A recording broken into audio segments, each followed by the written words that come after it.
Hi, I am Rachel Elder. I am a therapist in Washington State. I specialize in working with couples, and I have a small group practice, and also am a part-time clinical supervisor for another agency.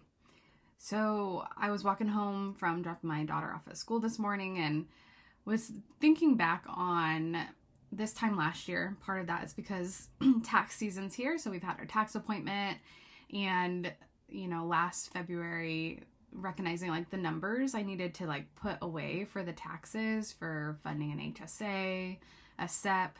I didn't have the numbers, and I was panicking because that was the first for me in business. I hadn't ever struggled so much financially with my business. I was always feeling pretty secure. Even if checking or savings account got low, I knew that the money was coming, but this was one of those times where I realized I'm not going to have that money, and I don't know when I'm going to have that money. And that started about 3 months of not being able to save at all in my business. It was primarily covering expenses, being able to pay myself and my contractors. It was really stressful. So February of last year, I'm in that place, few months of not being able to save, and I'm wondering what the heck is going on. And in May of 2025, I'm panicking. I am on job boards, looking at jobs, applying for jobs, thinking maybe I need to leave the therapy industry, even though I love this work I'm doing. But the work wasn't there in the way that I was used to. And I really was in a bad place. I was in imposter syndrome and that inadequate. I can't do it. I'm not cut out for this. And panicking. Applied to some lovely places, really wonderful positions, and kept recognizing I would love the opportunity to work here. I love learning new jobs and positions, and I would regret not being in my practice, not really giving it my all. And so in May of last year, I really made this pivot of I need to be focusing on how to make my therapy practice successful again. I need to focus on doing this work that I love, that I feel like I am qualified and expert and skilled in, instead of working for someone else, which is not a bad thing. It's necessary sometimes. I do, as I said, I'm a part-time clinical supervisor for another agency, which I love, and I didn't want to give up what I was doing. So I wanted to come on and talk about the 4 things that I think really helped me get back to a place where I am today of feeling very secure in my practice, feeling confident and saving again. I'm saving every month, and just feeling better. And I wanted to come on and talk about this because I've had a lot of conversations with colleagues who are starting their private practice or have been in private practice for a while and have been feeling the same way. How does this work? Is this possible?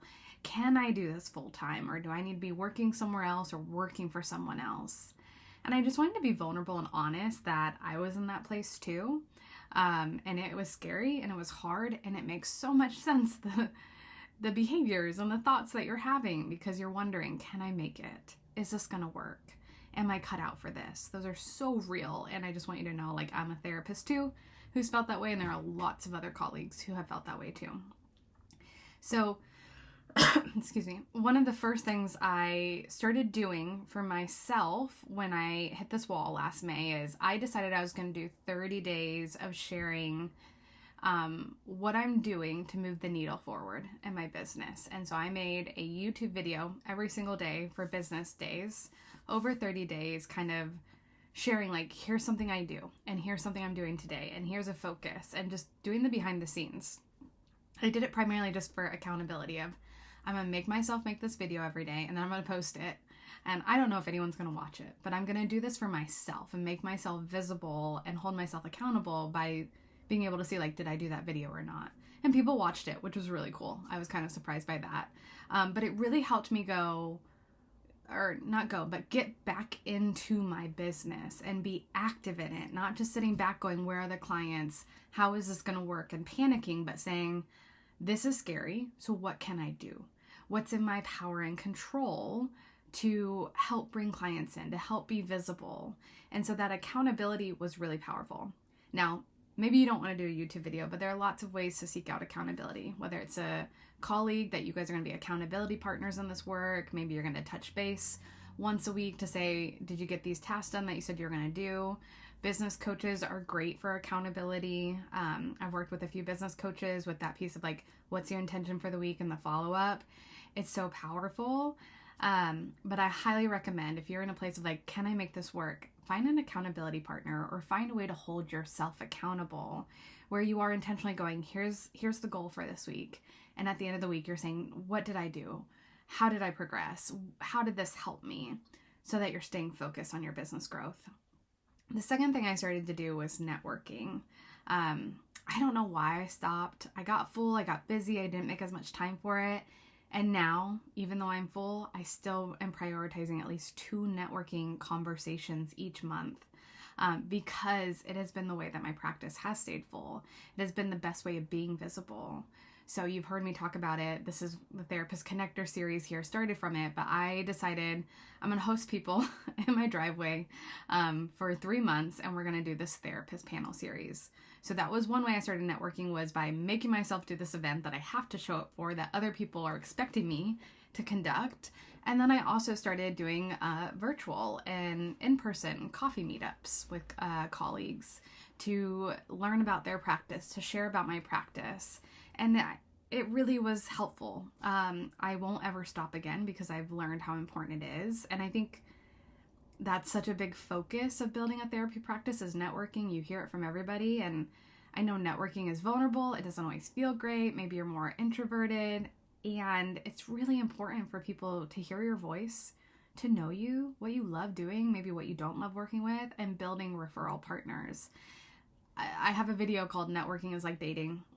You should watch it, but not every networking meetup is going to go great, and that's okay. But sometimes you build really great friendships and you make a connection that either changes your mindset about what you're doing or shows you about a new training that you never had thought about, or a new book, a podcast, or they become this friend. They become this referral partner that you guys collaborate and you stay connected. And so networking is so important. That is why everyone says to do it. And there's a way to do it in a way that works for you. And so think about what that is. Do I want to do one-to-one? Do I want to do groups? Do I want to create my own networking kind of experience to help it be the way that I want it to be? That's kind of what I did with the Therapist Connector events. This kind of turned into its own thing, but it was like, hey, this sounds like fun for me. I would show up for that, so I'm going to do it. The third piece I did was my mindset. I really had to change my mindset. I was in this place of, I'm failing. I can't do this. Maybe I'm not meant for this. And I had to get rooted in, what's my why for this work? I want to change the divorce statistic for couples. I want people to see what true commitment is for a lifetime and what that looks like, and normalize the highs and the lows. I had to get reacquainted of, why did I step into this work? Why did I pursue this field? To get into why it's important to me. And I want to hold a caveat, is sometimes those who get into that why, they recognize maybe it's changed or it's not their passion anymore. And that's okay. But that's good for you to know, to say, what is my passion? Where is my calling? Where is my purpose? Because we want to live a life of purpose. We want to live a life of calling, not a life of, I feel like I need to do this or have to do this, but a life that I really want to do, that brings joy, purpose to me. But I had to change my mindset. I really had to start to believe in myself again, believe in my mission, believe in my purpose, and really think about that every day. Like, what is my goal here? My goal is to transform couples' relationships. My goal is to change the divorce statistic. That is meaningful, that is purposeful. So sending that email, updating the website, having a networking call, trying something new and putting it out there to see what happens. It is worth it because it's pursuing this passion and purpose for me. So I had to change my mindset. And I think the fourth thing, I always like threes, but I'm going to add a fourth, which is my odd, not normal for me, but I did have to refocus, and this is similar to mindset, on my strengths. I was kind of doing a lot of different things to help produce the financial sustainability that I needed to be able to save. And I did start to recognize that some of the areas I was giving myself to, while they were cool and they weren't bad, it just wasn't my strength, or it wasn't exactly what I wanted to be doing. And so I had to change things that I thought were going to be what I wanted to do long term, or that I felt like I was supposed to do, and remove things from my my focus and time so that I could pour into my strengths and pour into what I really do well. And those are really hard conversations with myself, hard decisions, a lot of conversations with my husband of like, should I do this? Should I not? Like, am I missing out on an opportunity? And sure, there's probably opportunities that I'm missing because of the things I needed to make change on. And there was a lot of life given back to me, really focusing on my path, my journey. And so refocusing on what are your strengths? How is that showing up in your work? How is that showing up in what you're doing? And if it's not showing up there, is there a change that can be made in that area? Do we need to remove that? There's a lot of things I love. One of the jobs that I've had as a contractor is working for a company that sends me on site when there are trauma, crisis events, transitions, and I love it. I love it so much, and I don't get to do it as much because it's not where I want to pour my time and energy. I love that I can stay on as a consultant and be sent in every so often when I have time. And someday I will have more time and space to pour into it, but it's not something that is a top priority right now, even though I love it. And I think that's hard. There's so much we love. There's so much we want to do. And we don't have all the time in the world. We have 24 hours. And we need to self-care for ourselves as therapists, as business owners.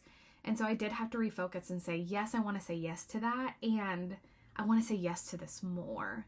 This is in alignment with my strengths, my values, my purpose, my vision. And so this no is hard, but it is purposeful. And so I wanted to highlight that piece too. It's a mindset one, but it was this, where are my strengths and where do I do my best work? What brings me the most joy and aliveness, and refocusing on that. So I wanted to share some of those because maybe you're in that place that you're struggling, or you're just starting out in your own private practice and wondering like, is this possible? I will not sugarcoat it. The market is so different than it was 6 years ago when I started in 2020, right? Beginning of a pandemic, the world went through so much. The world is still going through so much. And the market is so different. The way that people are investing in themselves and what they prioritize is different. So I'm not gonna lie to you that it's not hard. It is hard, and it's possible if this is truly your purpose and calling. And I think one of the beautiful things about being a therapist is we can do this work in so many ways. So what is my purpose and calling may not be yours, and that's okay, but what is yours? That is the goal in this work.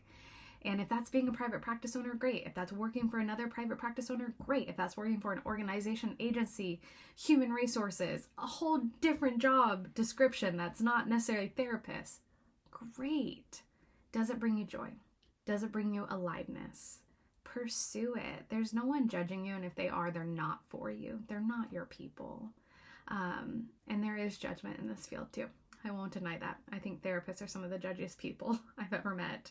And I say that with love and care, but like, we gotta stop judging one another. Okay, that's a whole different conversation, so I should probably wrap this up. But I wanted to share that, and I'll share the different ways that I've done some of these pieces in the text below. But I just want you to hear, you can do this. You are wildly capable. And what is your purpose? What is your calling? Pursue that.